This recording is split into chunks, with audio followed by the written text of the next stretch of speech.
तयारी जोरदार सुरू आहे ग्राउंडवरती.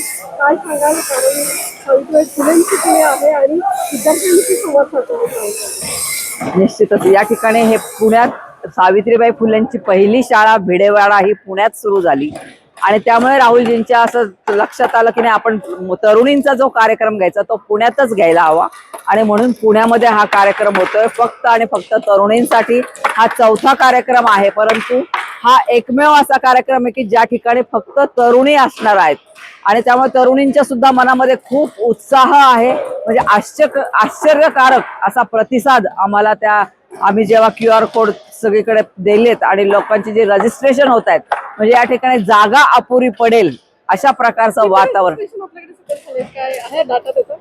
आता आत्ताचा माझ्याकडे डाटा आलेला नाहीये, पण कालच 25 वगैरे हजाराचा क्रॉस झालेला होता डाटा आणि खूप मोठ्या प्रमाणावर या ठिकाणी तरुणींना आणि तरुणांनी पण रजिस्ट्रेशन केलं. त्याचं मला या ठिकाणी खूप आश्चर्य वाटतंय की म्हणजे तरुणांची सुद्धा इच्छा आहे की त्यांना या ठिकाणी यायचंय, राहुलजींना पाहायचंय, त्यांच्याशी बोलायचंय.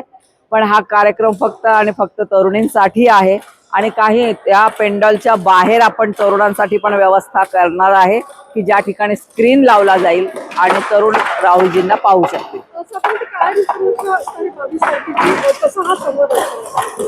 राहुलजी 22 तारखेला दुपारी साधारण 2 वाजता पुण्यामध्ये येतील आणि या ठिकाणी आपण जिथे उभे आहोत या ठिकाणी तरुणांसाठी एक म्युझिक प्रोग्राम असणार आहे 1 तासाभराचा आणि तो म्युझिक प्रोग्राम संपल्यानंतर राहुलजी या ठिकाणी येतील आणि साधारण 5-5:30च्या दरम्यान हा कार्यक्रम सुरू होऊन 8:30ला संपेल. काय सांगाल पुणेकरांना? काय सांगाल पुणेकरांना? मी सांगेल, तरुणांना आवाहन करेल, तरुणींना सुद्धा आवाहन करेल, हा तुमचा आमचा सर्वांचा कार्यक्रम आहे.